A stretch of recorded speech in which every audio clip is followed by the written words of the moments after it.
A fantastic tip of the morning. Thank you for joining us. So yet again, another edition of the program, The Press, here on Captain Television, streaming live from the nation's capital, Abuja.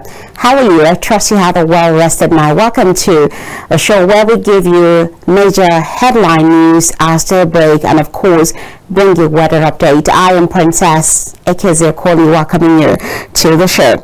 Without further ado, let's delve into, or start as always with the weather update, so that when you go out today, you know what the weather says and get up and just go accordingly, basically.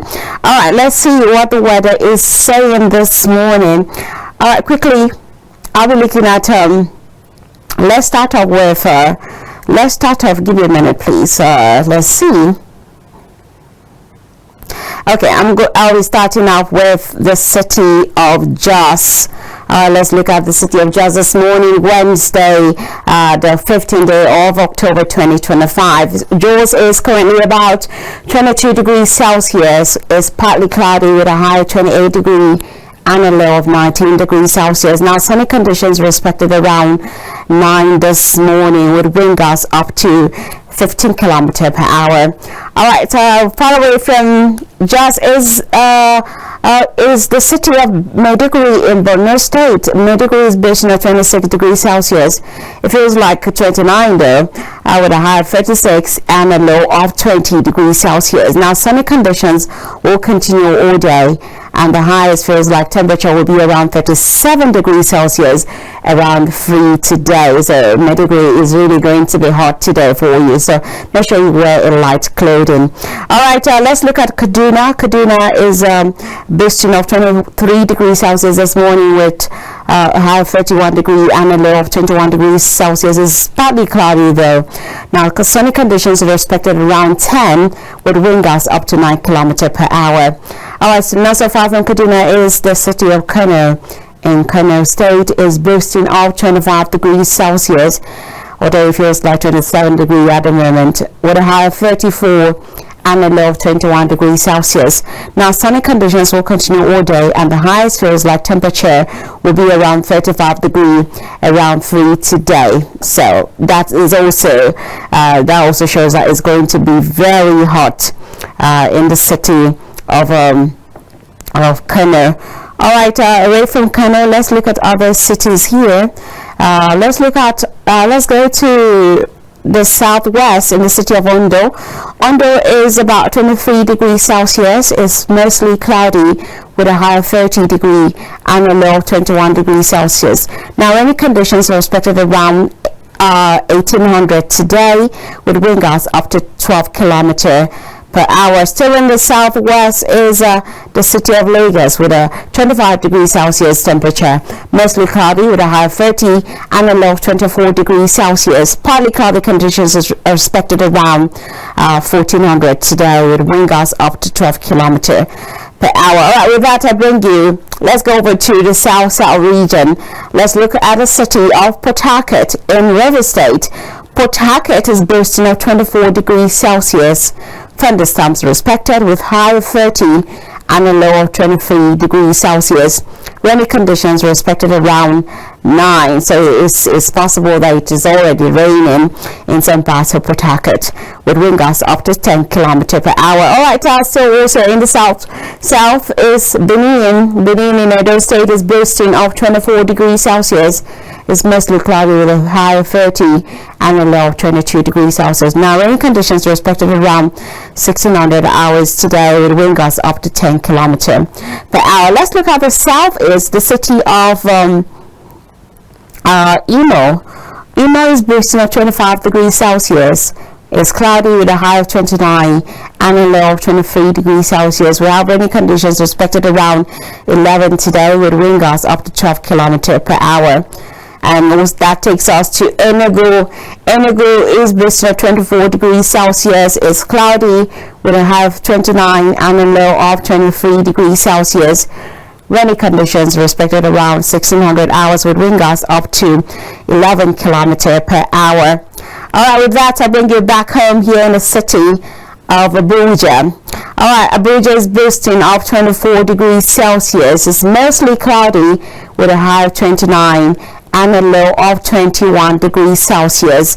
Partly cloudy conditions respected around 10 with wind gusts up to 9 km per hour. Alright, these are the weather updates we have for you this morning, being the 15th day of October 2025. And with that, we bring you what the headlines are saying this morning. Let's look at some of the biggest headlines we have for you today. I will be starting with Daily Trust. All right, let's look at Daily Trust newspaper. All right, the top stories there says IMF raises Nigeria's 2025 growth to 3.9%. Miriam Sender, husband's family split over pardon. Mathematics no longer compulsory for our students. Okay, this must be some cherry news for those who really are not fans of mathematics. Taraba Governor, other bigwigs, IAPC. Orphanage owner remanded over abduction of 600 children. Military takes over as Madagascar president impeached. ADC rejects November 2026 date for general elections. And Nigeria missed automatic World Cup spot head for playoffs. Those are the stories you find on Daily Trust this morning. Let's look at other ones here. I have the Punch newspaper. The Punch. Marketers blame depot as petrol nears 1,000 naira per litre. Fresh hike worsens inflation fears. Commuters face higher transport fares. Dangote targets 600 million litre supply to stabilize market. Calls mount for government intervention. Experts query deregulation claims. Those are the riders to that story there. And we also have all the stories. Alien finance minister flown abroad for treatment. Court adjourns suit seeking to stop PDP convention. Strike. National Assembly weighs into ASU. Federal government dispute. Alright, we also have other stories here. The Sex Acting INEC chair outlines plans for Anambra poll. Ekiti poll. APC adopts consensus as Oyebanji's rival withdraws.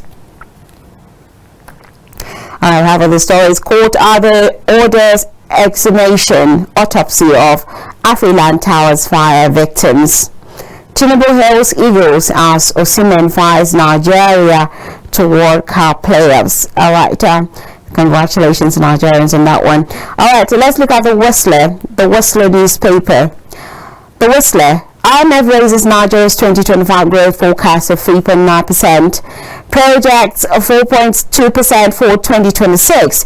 Quips medium-term prospects remain strong. Heineken restructures global hub, cuts 400 jobs.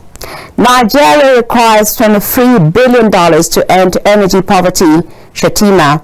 And the writer says at Energy Transition Office at $410 billion investment. Federal government unveils 4 trillion naira bond plan to clear past sector debts. Mbadam's PDP joins APC for entire cabinet. Naira competitiveness, sound reform policies insulated Nigeria's economy from worse external pressures, Cardoso. And the writer says Nigeria's economy performing far ahead of many emerging economies. Explains why Trump's tariff policy didn't affect Nigeria's economy negatively. Alright, after ceasefire, Israel strikes Gaza, Hamas executes 8. Court rejects DSS bid to readmit exhibits in the Suki trial. OT steps in as resident protests electricity tariff hike. Alright, these are the stories you find on the Whistler this morning. Alright, with that, let me bring you the metrics. Alright, the metrics are 4 trillion naira past sector debt. Federal government Gencos agree framework to resolve issue. Shell's a fresh $2 billion gas investment excites Tinubu federal government. Over $8 billion in oil, gas, FIDs under Tinubu signals renewed global investor confidence presidency. Alright, genocide against Christians. Senate constitutes committee to probe allegation. PDP hit by fresh guerrilla defection. And the writers to the story says, I didn't betray PDP in bad defense defection. Wait and see. Another Southeast governor will soon defect, PDP chieftain predicts. I never saw it coming, stunned Body George reveals. Another senator dumps PDP for APC. And then on the photos you see on that Metrics front paper, you see the picture of the governor of Enugu State receiving what looks like a membership card or something by some groups of the APC. Alright, with that, let's move over to Senate receives Tinubu's request to confirm new INEC FCC heads. While we upgraded Nigeria's growth forecast, IMF. Mr. Macaroni slams APC over presidential pardon. Mathematics no longer compulsory for our students as federal government entry rules. And something on Sport 2026 World Cup. Keep hope alive, Tinubu urges as Super Eagles earn playoff spots. Alright, with that, let's bring you The Guardian. The Guardian newspaper, APC consolidate power as Mba ends PDP's 26-year reign in Enugu. PDP postpones NEC meeting indefinitely. How ASU's actions allegedly sabotage federal government truce efforts. Federal government approves new admission reforms, raises tertiary intake to 1 million yearly.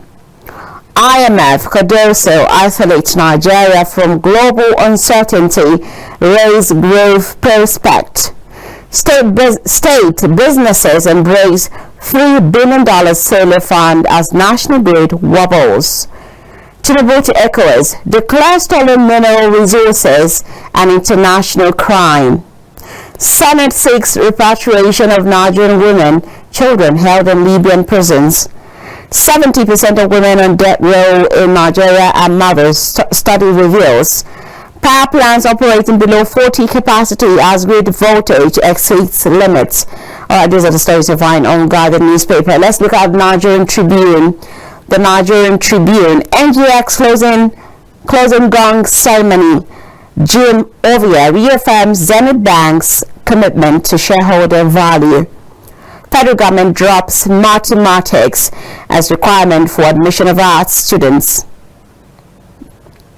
Alright, PDP suffers multiple losses in Enugu, Bauchi, Kaduna. Enugu governor defects APC. Bauchi senator, 3 Kaduna reps leave party. Damagun legal advisor clash in court. Ekiti 2026. Calls clears for Oyebanji as APC adopts consensus option to pick governor candidate. Obori flags off reconstruction of Warri Sapele Benin Road. And something on health. Brain disorder kills 11 million yearly, affects 40% of global population. WHO on that. And now the stories on the Nigerian Tribune. Nigeria secures Shell's $2 billion offshore gas project. IMF raises Nigeria's 2025 growth forecast to 3.9%, projects 4.2% in 2026. And ASU strike, reps speaker to chair committee to reconcile federal government varsity workers. All right. With that, I bring you the leadership newspaper. Convention, People's Democratic Party chair, legal advisor clash in court. Nigeria thrashed Benin 4-0, secure World Cup playoff spot. All right, we have IMF. Nigeria, others must ensure good governance to reduce borrowing costs. Peter cites new books, blueprint for ethical leadership governors. U.S. Army War College inducts Lieutenant General Labaja into International Hall of Fame. All right, federal government removes maths as requirement for us humanity admissions. All right, let's see. Let me see. Okay, I have another one here. Father of murdered Bilyaminu begs Tinubu's pardon for Mariam Senda. And a story here on Boko Haram splinter group moving into North Central. Governor Sule warns. Okay. The security agency should take note of that. All right, let's look at First Daily newspaper. Tinubu seeks Senate approval for Amupitan as new INEC chairman. Lawmakers screen nominee next week amid opposition concerns. Mbadam's PDP joins APC, declared Enugu APC leader by Shatima. Vice President hails defection as boost for Enugu development. Reps move to end federal government ASU face-off as strike grounds varsity. Peter Obi blames APC policies for rising poverty in Nigeria. Alright, the same story on the federal government removing mathematics as compulsory subject for arts and humanities students. Let me see. Police foil bandits kidnap plot in Abuja forest. Recover AK-47. Biosis signals solar panel production deal. Alright, I think with that, let me see. I didn't take the story. You pardoned drug traffickers, betrayed NDLEA officers. Aisha Yusufu slams Tinubu government. Okay, let me take you to another newspaper. We have the Daily Monitor next. Next is the Daily Monitor. Why I left PDP, Enugu governor, on that. Let me see. Let me see if I could read a bit on that. It says, Governor Peter Mbah of Enugu State has formally defected to the All Progressive, saying his former party, the PDP, did not recognize the voice of his people. All right, let me see if there's another thing I need to tell you there. Okay, I think I'll just leave it there. If you want to read further, just pick up the newspaper. All right, let's see other stories here. Tinubu seeks Senate confirmation of Amopitan as INEC chairman. Nigeria secures $2 billion offshore gas investment with Shell. Federal government removes mathematics as compulsory subject for arts courses. Keep off market women politics. About Benin urges Tinubu Beolo. ADC to National Assembly, holding elections early 2026 may truncate governance.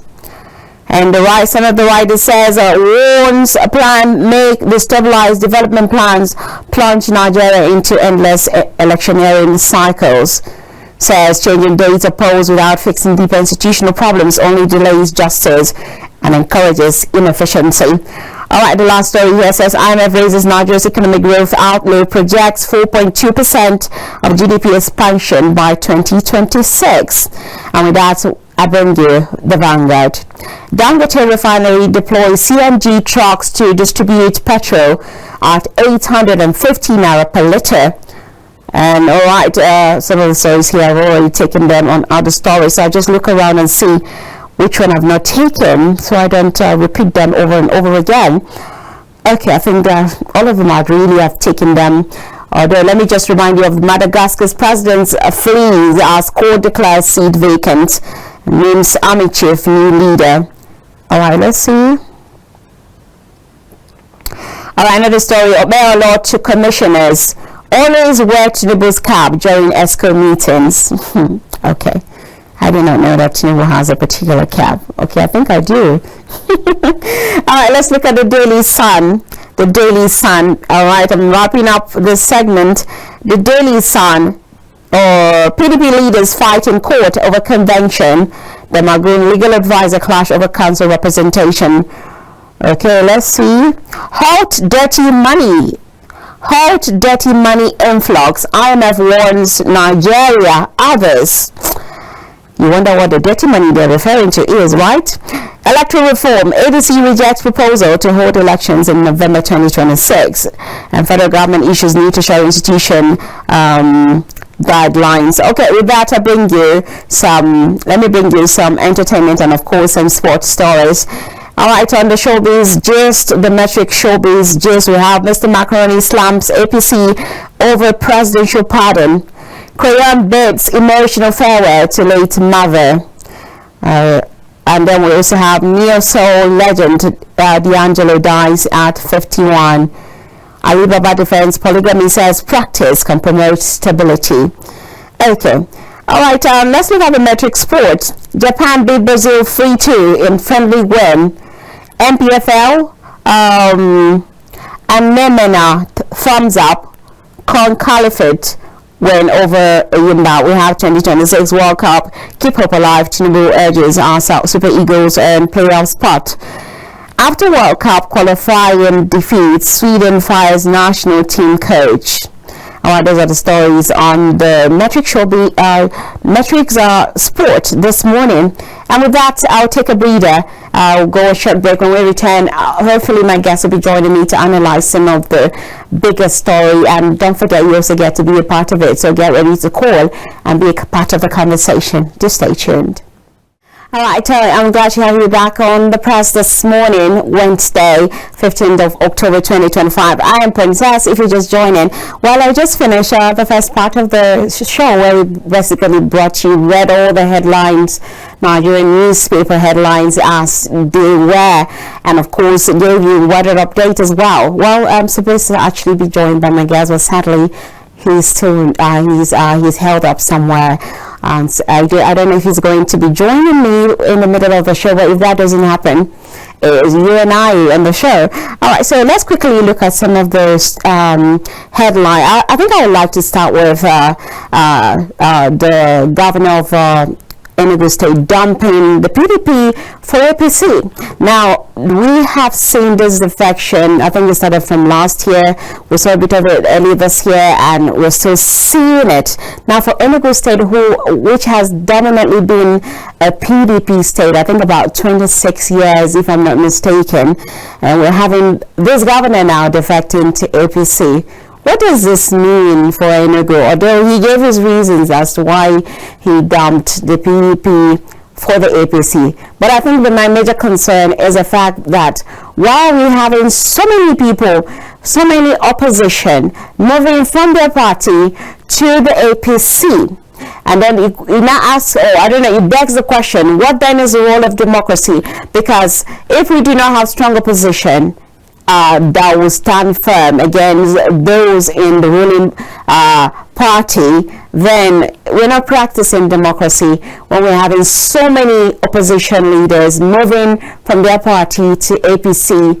You ask yourself, what's going on? What is really happening? Because for a lot of Nigerians, they will say that this government is not the best, that there's a lot of downturn to it. A lot of we've recorded an increase in poverty rate, insecurity. So many things are just not working. So you ask yourself, why are people then defecting to the opposition party? Because if it's rare that the government is doing amazing work, you could say, okay, maybe they want to align themselves with the good works of the present administration. But I don't know. For Nigerians, it builds on the rest of us to ask the questions as to why this massive defection. If everybody is defecting, who then are going to be the opposition that will keep them on their toes to do the right thing? I don't know what's going on here, but it's really not a good one. I don't know. This democracy is beginning to look like a joke, really.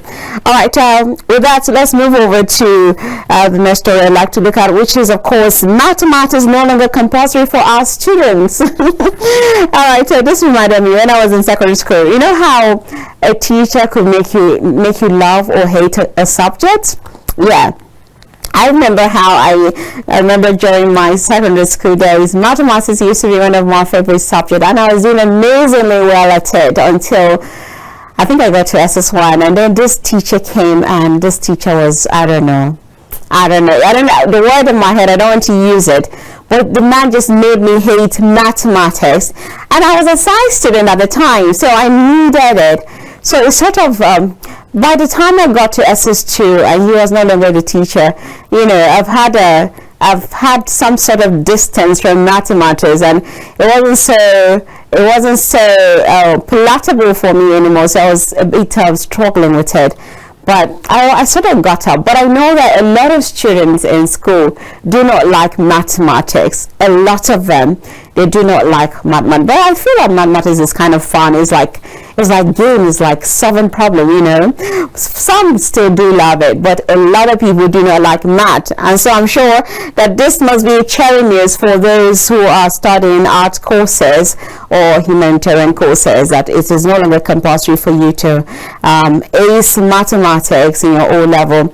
let's see how that go. Along with that, we also have other guidelines. Of course, they also issue some new guidelines for tertiary admissions and all that. So I'm not going to go deeper into that. Let's move away from that. I also like us to look at other stories here. Let's see. I have the ongoing ASU federal government dispute that has led to the warning strike of the universities. Now, the House of Representatives are now intervening, saying that they want to help mediate and prevent further disruption, highlighting systemic issues in the education sector and the rest. Well, ASU federal government dispute is no longer news to us anyway. Actually, it's no longer news at all.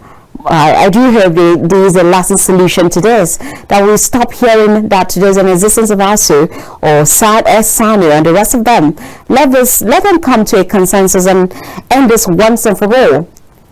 But as far as this is concerned, I believe that these lecturers need to be paid well, because they are the ones that mold the future generations in terms of educating them, and that is why the education system has really gone down, because of the lack of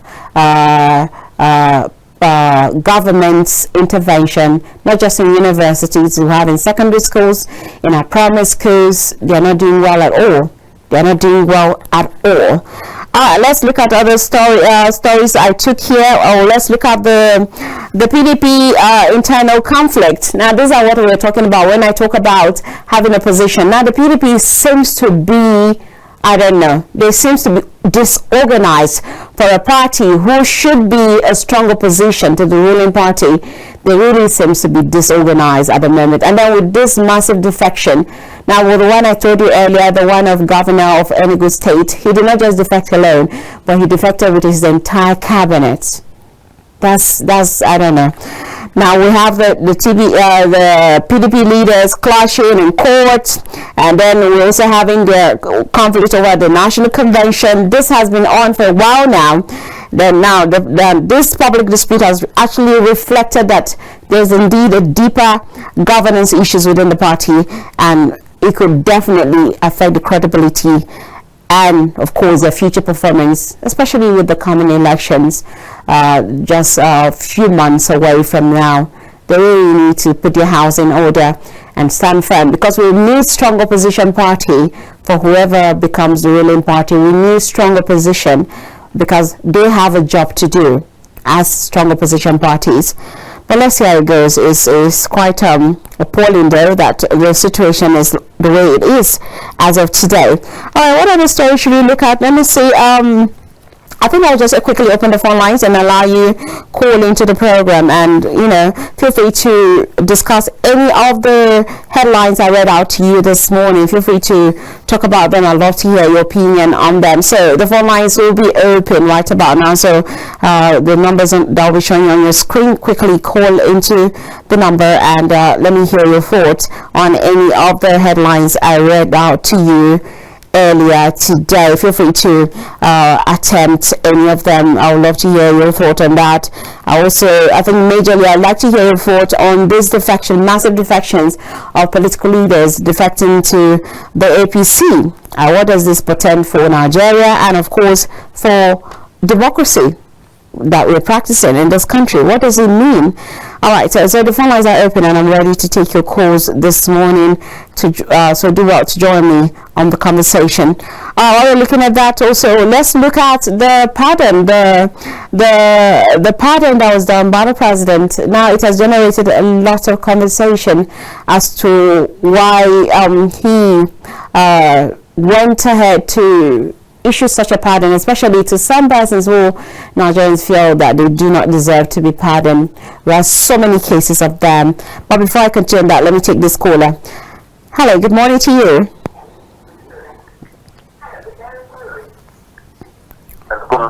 Can you hear me? Good morning. I can't hear you. Good morning. All right, please turn down the volume of your TV set. Then you tell me your name and where you're calling me from. My name is Olubenga. Olubenga, thank you. Where are you calling from? I'm calling from Oyo State. All right, go ahead.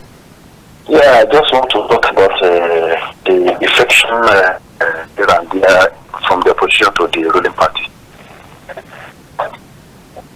Go ahead. Actually, I don't like the idea, but in a situation whereby some gladiators in the opposition party leave the party that they lead, that they have the ideology, and move to go and form another party, leaving their sheep behind, then the sheep will be scattered. For example, the Atiku Abubakar, who was the presidential candidate of the PDP, left the party and went and formed the APC, leaving all the governors and all the less members, senators, everybody that they can go anywhere they like. It's just like a shepherd that was moving with sheep, and I'll just abandon the sheep in the bush and go away. Then any animal can come and devour the sheep. Anything can happen to the sheep. They can be thrown in the water. They can be killed by the animal. They can even be stolen away. So that is the same thing that is happening to the opposition party. Now, to talk about it, the forming one party system in Nigeria, I think, is not a good idea. The opposition that's supposed to checkmate the present ruling party are at disarray. Even the ADC they are talking about, they formed the ADC for their personal interests, not for anything. Read me very well. You discover that in future, by the time they said they should present a president candidate of the ADC, there will be problem among them. There will be a serious problem among them because they will not be united. So instead of them to remain in their party PDP, form a very good opposition, stand firm, they scattered. But we see that some of them will not even leave the game and begin to go to another different parties. So for us to have a one opposition party in Nigeria is going to be a problem. Nobody will checkmate the excesses, the bad governance we'll be having in Nigeria. And the ruling party will do whatever they like. Look at, okay, if Atiku and Co did not leave PDP now, how will all the governors begin to leave? If people in the ruling party, if they begin to leave now, they will leave Mr. President and the party will go in disarray. So now, what is happening now? They should form a very good alliance. Let ADC, or if possible, let all them move back to the PDP. Form a very good opposition to challenge, to checkmate the federal government or the ruling party. Then we have a way out. But this now is like we don't have opposition party in Nigeria again. We don't have. We only have people that are fighting for their personal interests because they could not get what they want in PDP. Most of it is because they could not get what they want in Labour Party. They moved to APC. And that is that, like that. So Nigeria, we have to be very careful, and you don't be surprised. They are indirectly creating a very good landing step for Mr. President to win in the so believe me sincerely that none of them will be able to match Mr. President, the ruling party in future. Thank you very much. Thank you very much, Olubenga. All right, so quickly, let me correct something you said. All right, Atiku did not form ADC. It was actually already an existing party that they joined, so he didn't form ADC. I just wanted to clear that out. Thank you, Olubenga, for your call. Do enjoy the rest of your day. All right, so I'm still taking calls. Please do well to call and join the conversation we're having. All right, so talking about the pardon done by the president. So we're having people like drug traffickers, murderers, and so many other people who were pardoned. And he asks, I don't know, a lot of people, a lot of Nigerians and even opposition leaders has frowned at the president pardon of certain people, that it was reckless, it was uncalled for, especially for some persons who were pardoned. But I guess the deed is done. Well, let's look at other stories here. While I wait your calls, I think there was another story I wanted to highlight. I can't quite remember what story that is, but I'll just keep looking and see if I'll find it again. Okay, let's see. All right. Okay, I'm going to take another call and then I'll come back to that story I was talking about. Okay, the call dropped. Please do well to call back as well. Do well to call back. Alright, where did that story go to? Alright, let's look at the story of Bello, that's the governor of Edo State, telling his commissioners to always wear Tinubu's cap during ESCO meeting. Is that really necessary? Hello, good morning. I don't know what's going on. The call dropped again. Please do well to call me back, okay? Is that really necessary? As in, what you know, there are certain things you see you don't even know what to say anymore. I saw that story and I laughed, and then I became indifferent and somehow upset as well. Like, what are we doing? I don't know. We have this tendency of doing what the Nigerian local parlance call eye service, because this is clearly what this is. This is clearly what this is. All right, let's also look at give you a story on illegal financial outflows worsening Nigeria's revenue problem. IMF. All right, for those of you who love business, we have a program later by 11, and I'm sure my colleague will be doing justice to some of these stories. Well, another story that actually got me interested will be the story of dirty money that was warned. Dirty money, according to IMF, if I'm not mistaken. I think it's a World Bank rather, talking about dirty money, warning Nigerians and others about dirty money. And I wonder what they're referring to. Dirty money. What type of money are they referring to? Dirty? Is it money that are stolen fraudulently? Is that the money and all? Well, the phone lines are still open. Well, while we're talking about that, let's also highlight something on business where the petrol price seems to be rising. For some persons are saying that they're buying as high as 1,000 naira per liter.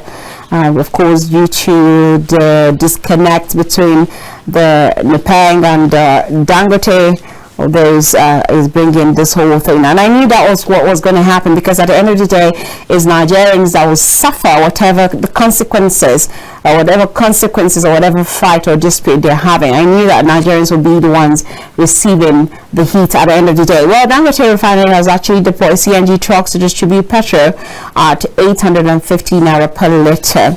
I do hope that one day we petrol price, or the prices of petrol, goes as low as 200. Is that possible? Would that happen in this country? I hope it does. All right, I'm still my phone lines are still open for you to call. I'll be wrapping up in about 9 minutes.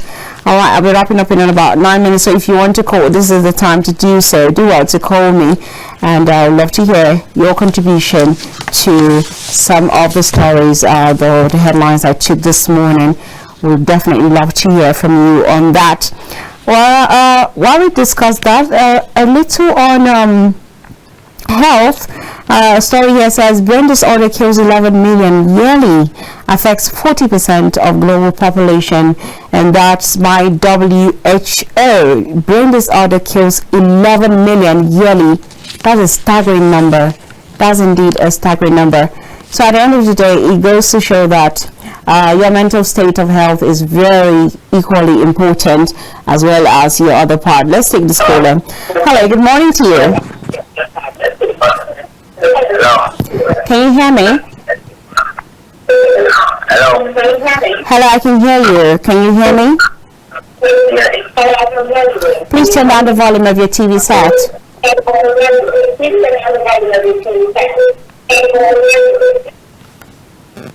I was about to yank you off as well, because please, when you call, you should know to turn down the volume of your TV set or walk away from it, so we can have a seamless conversation and I won't have to get a howl back.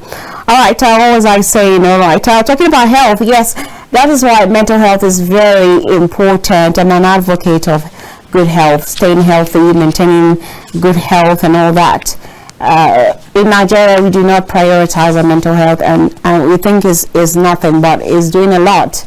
You know, the way people react these days, that's why you hear stories. That's why another human being will easily kill another human being, because if you're humane and you're mentally okay, you wouldn't be able to do that.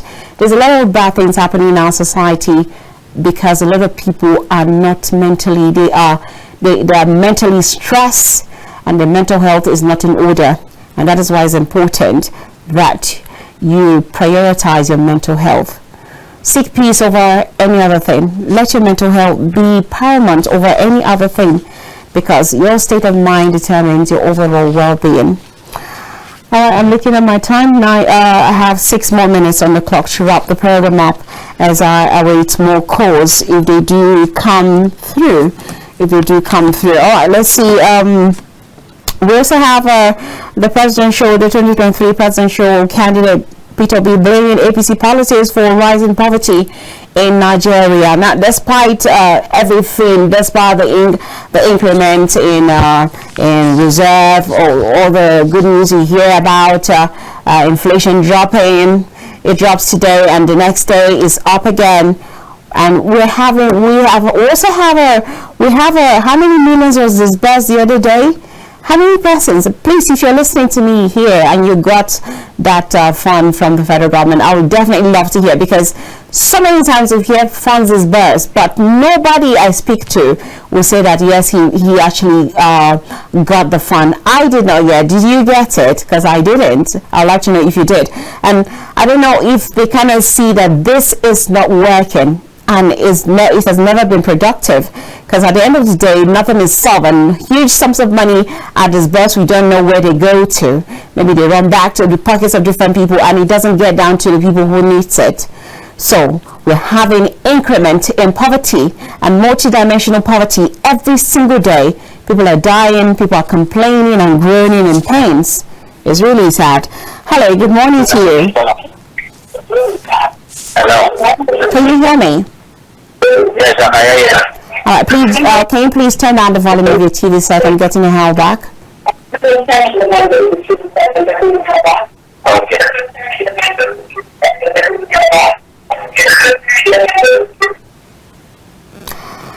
Okay, he decided to hang up. All right, let's leave it there. I'm sure you can hear yourself when you call. It doesn't sound really nice. So when you call, turn down the volume or walk away from that place. I don't know why people feel the need to hear themselves talk. Okay, all right, let's see. Let me look at other stories that I also brought you earlier on the show this morning. We have the Boko Haram splinter group moving into the North Central, and that has been warned by Sule. I think that's the governor of Nasarawa State warning about Boko Haram splinter group moving into the North Central. Now, this should not be taken with levity. The Nigerian army should please make sure that they do something about this, because there's this local parlance, I can't remember how they say this is in Pidgin, and I'm not so good with Pidgin, so I'm just not going to disgrace myself here and just stick to that. So what I'm trying to say is that they should really stand up and make sure that this does not even escalate. They should nip it in the bud before it becomes a hide-headed problem. Now already what they're battling in the northeast has not been contained fully. We're still hearing cases of Boko Haram attacking certain communities, killing people, taking over their farmlands and communities, abducting persons, and we already have bandits also terrorizing the North Central. Now, having Boko Haram join the club, well, I don't know how it's going to be. The federal government should really stand on their feet and ensure that when it comes to the fight against security, that all hands should be on deck, and the security forces as well should please. I believe that they could stop this. The only problem we're having is that the system is corrupt. We have moles in the system. We have moles in the leadership. So we also have people financing these people, and it's really sad. How then do we get to the end of this problem? Not just in the North Central, Northeast, all over the country. There's insecurity everywhere. You basically live each day hoping that you go out and come back home safely. That's what Nigerians pray, aside from praying for food to eat and all. It's really sad that we're in the state we are. Well, this is how far I'm going to go on the show today. I want to say thank you for being a part of the show. Thank you for listening. I do hope you're able to grab something, you got informed as to what the papers are saying today, and as a Nigerian, you plan better for yourself and of course for Nigeria. Let's work together to make this our great nation a beautiful place to be, so we can all be proud to say, yes, this is my country, this is my home. Well, I am Princess Ekezia Okoli. Do enjoy the rest of your Wednesday. Make sure you stay tuned on Captain TV for more news and updates. Bye for now.